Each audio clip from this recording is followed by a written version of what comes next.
Okay, here we go. Heading to Philadelphia and the Olympia cruiser from World War One. So I'm staying at the same campsite tonight. Left my camp here, and we'll head down. Just have my hard cases on since I'm parking in the city. I can lock everything up, and it should be an interesting ride in. Hopefully, I'm going to miss rush hour. It's a little bit before 9 o'clock. Nice cool morning. It's probably the low 60s. Skies are starting to clear. Working my way out of the Wharton State Forest here. I'm using my phone today to try to get me into a little more direct route to the museum ship. The Garmin seemed to struggle yesterday. I don't know if you can see it up in the tree, but there is a bald eagle up on that dead tree in the middle, about halfway up. Saw him fly up out of the field, but by the time I got my camera activated, he was already up in the tree, so I had to turn around and come back. Yeah, so he's sitting right up there, cocking his head around a little bit, but he's sitting pretty still. Benjamin Franklin Bridge, crossing over into Philly. It's the Philly skyline. Much better way coming in today than going out to the campsite last night. Much faster.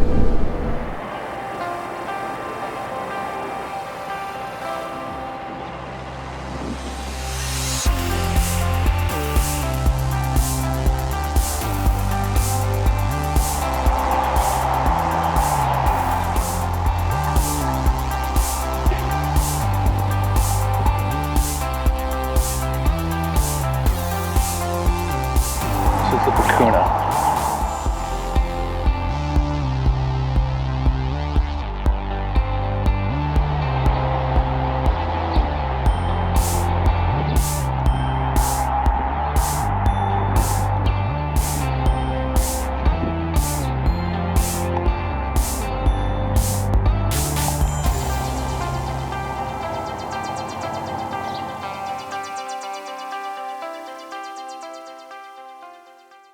Where we are in the forward torpedo room.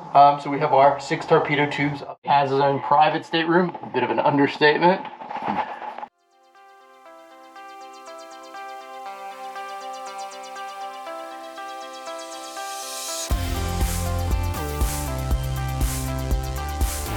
So up above us is where our commanding officer, our captain, spends the majority of his time. So feel free to take a seat. This is about as open as the boat gets.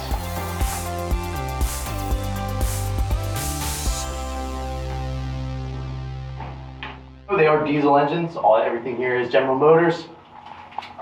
16 cylinders.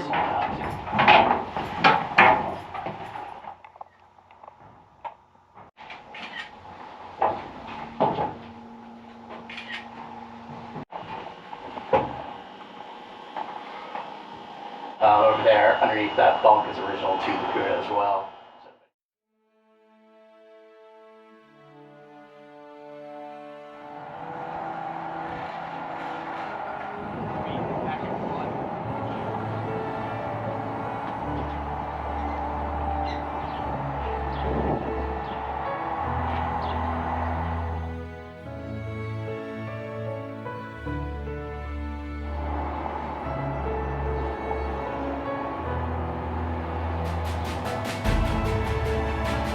Senior officer stateroom.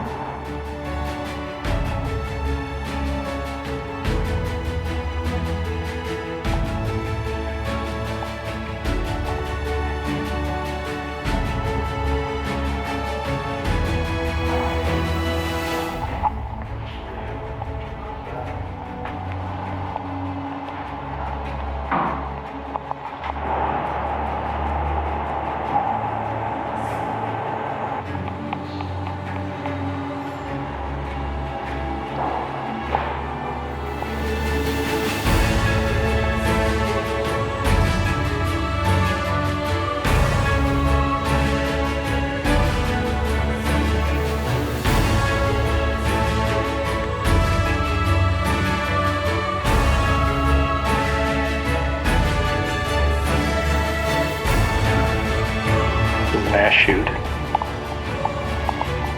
that's opened up.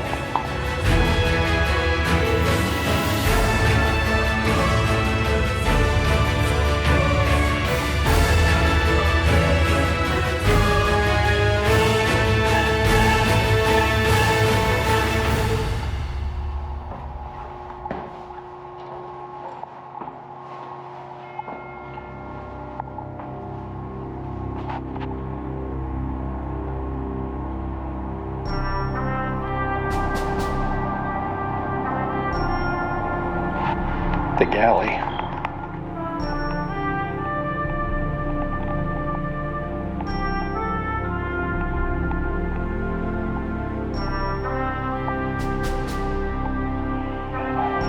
Even their admiral has a gun in his cabin.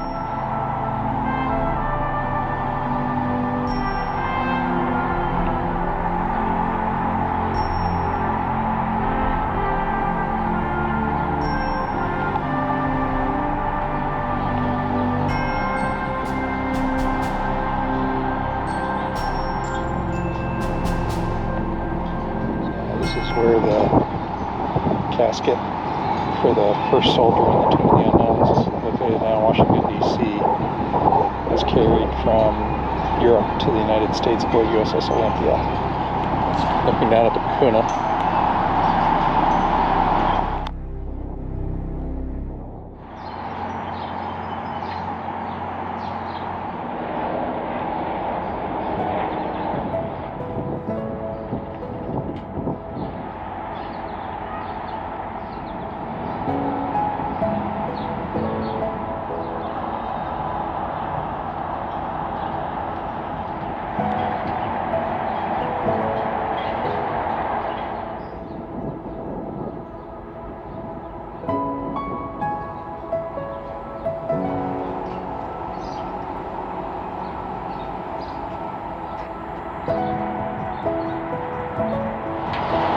Instead of putting Olympia into dry dock, they put cofferdams on the side to be able to maintain the hull.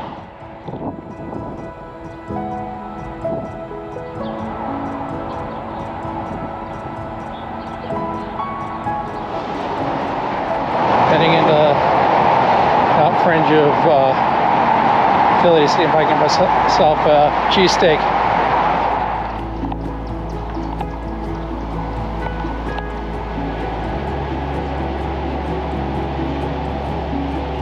Alright, heading back to take a tour of the engine room on board Olympia. After a Philly cheesesteak for lunch, hard to beat that.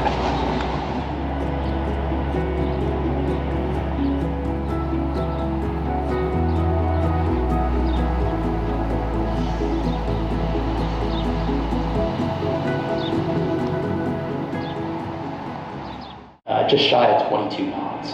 Wow. So 22 knots in 1894. Right behind you is the actual steam engineer's desk. So Olympia is built fully electrified in the 1890s. Crank pit. We still oil and lubricate all of these. So it's high steel forgings. So we have 54 steam engines on board Olympia. Those brass tubes are filled with a constant flow of seawater as well. We haven't done anything in the last couple of days, so we had to aerate out some of the coal bunkers where they're doing some of that work. Those are your Scotch fire tube boiler tubes. So hot gases are passing through those tubes, and eventually they work their way through the smokestacks where they can be ejected.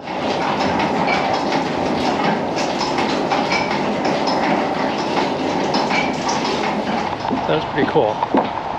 Great curator. It's 3 o'clock and I need to get myself out of Philadelphia, so I'm heading back to my motorcycle, get back to camp.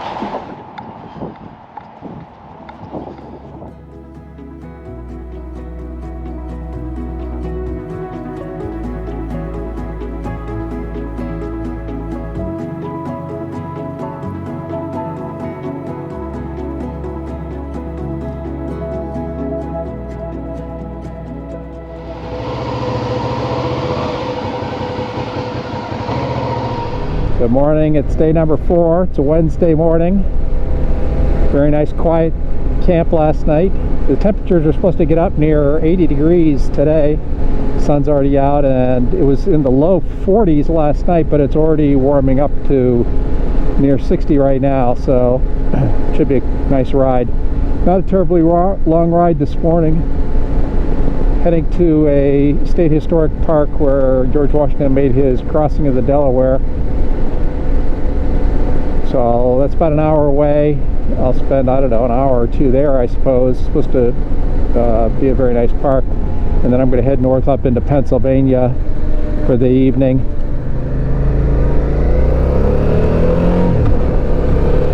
So it's goodbye to Wharton State Forest.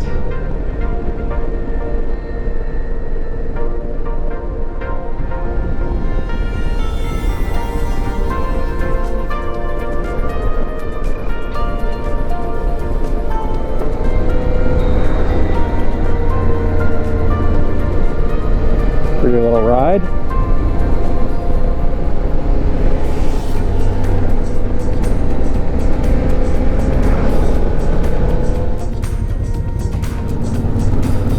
Don't know what this little town is called. Mount Holly, maybe.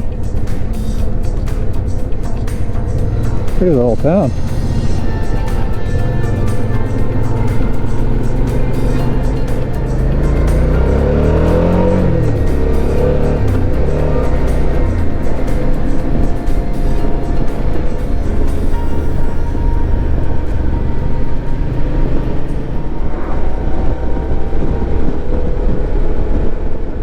Make a turn here onto the aptly named George Washington Memorial Boulevard,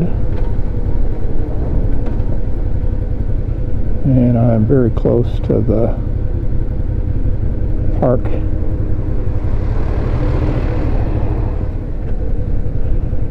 Washington Crossing Historic Park.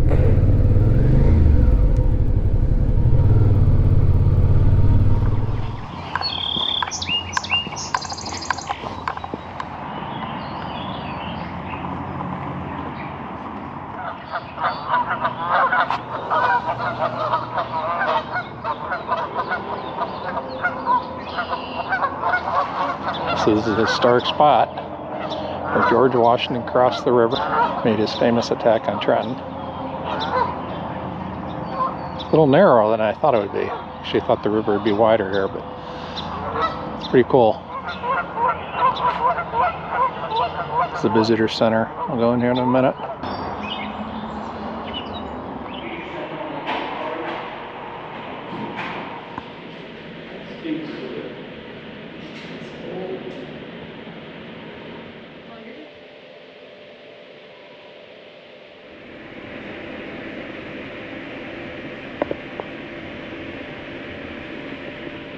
Portable still here up in the front, and in the back there with the bone handle is a tooth extractor. Absolutely brutal looking.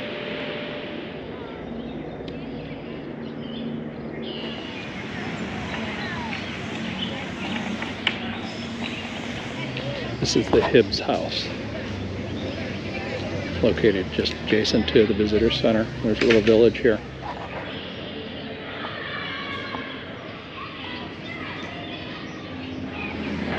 Blacksmith shop, filled with school-age kids right at the moment.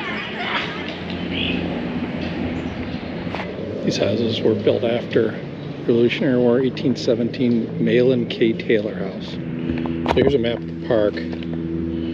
This is the village that I'm touring right now.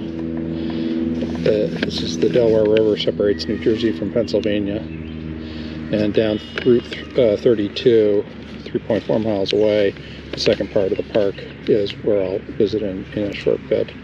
But this little area right here is this village, which includes the visitor shop, where they also had the visitor center, where they had a gift shop, as well as a short film on the crossing. So that's the monument that I took a picture of, the Hibbs house, blacksmith shop that I stopped in for a minute, Fry house, and I'm over here near the gazebo. So it warmed up today. It's probably closing in on 80 degrees. Stripped off all my warm gear. Just have my ventilated jacket on right now. Took them 5 hours to march from here down to Trenton to start the attack.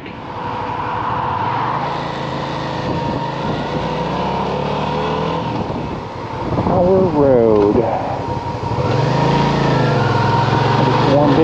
up it.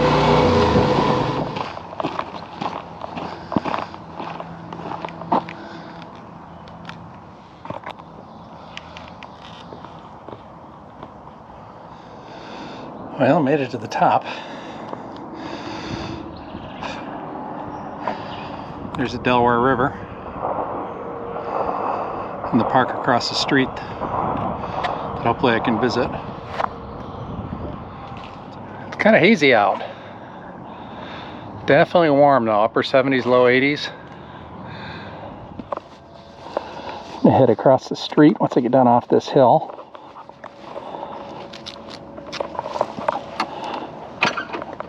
Quick look around and then head north.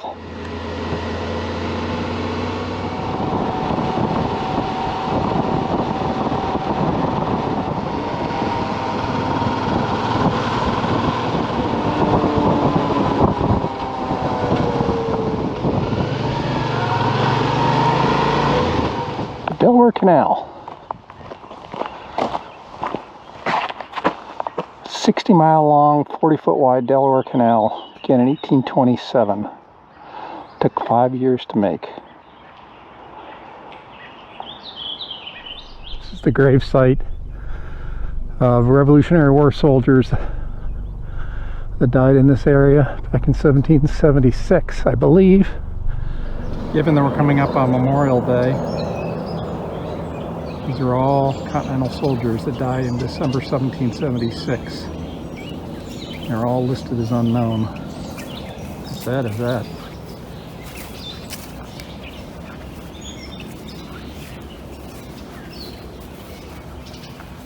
It's all part of George Washington's Battle of Trenton. Died from sickness and exposure while encamped in these fields before the Battle of Trenton. Buried at this spot, Christmas Day 1776. They're all unknown. All unknown, but one, whose name is placed here, James Moore, Captain New York Artillery, Revolutionary War, August 1750, December 1776. 26 years old.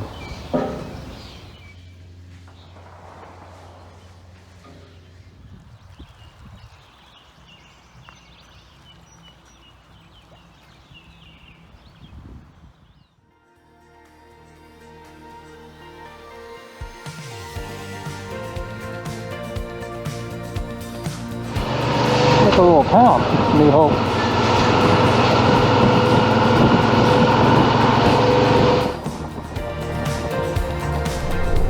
Just picked up groceries at a little grocery store. Have about 12 miles to go, 18 minutes. Looks like it's going to rain. The woman I spoke to at the grocery store said it was going to, but I just looked on my weather analysis for this area and it didn't seem to suggest any, so hoping that sheet is wrong and the weather app is right. I'm getting spit on by rain a little bit. So about 7 miles to go. Great ride. No traffic. Saw a deer out though, which seems a little early for this time of the day. It's only 4:38. This is a nice way to end the day.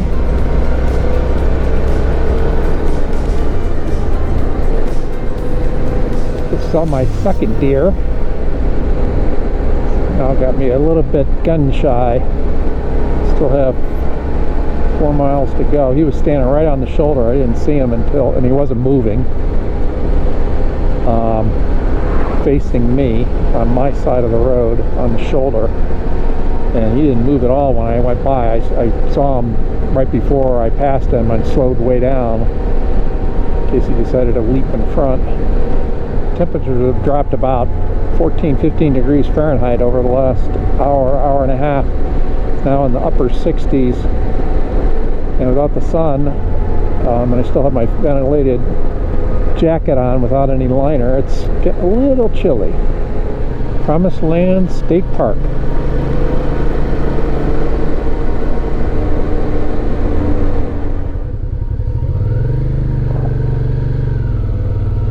Whether I had to check in or not.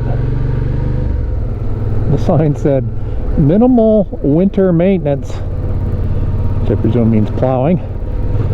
They need to change that to minimal maintenance. The road is just terrible. Hard cases are taking a beating back there. Here we are at 162. It's a walkback site, so I got to unpack and all that stuff down there. All right.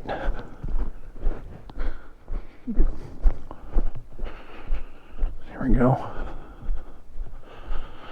162.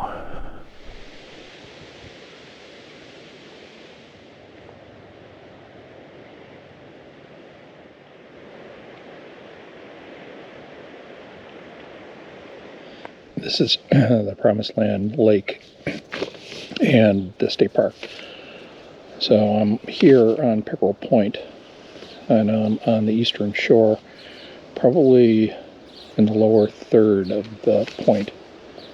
I ran into a motorcyclist when I was trying to find my way back here, and he stopped me and chatted. We chatted for probably 20 minutes, 30 minutes. He had ridden over 200,000 miles, has done a lot of Europe.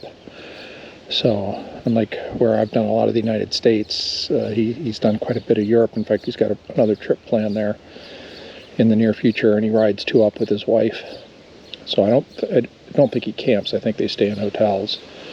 But a very experienced rider, and we had a really good conversation. It was fun to chat.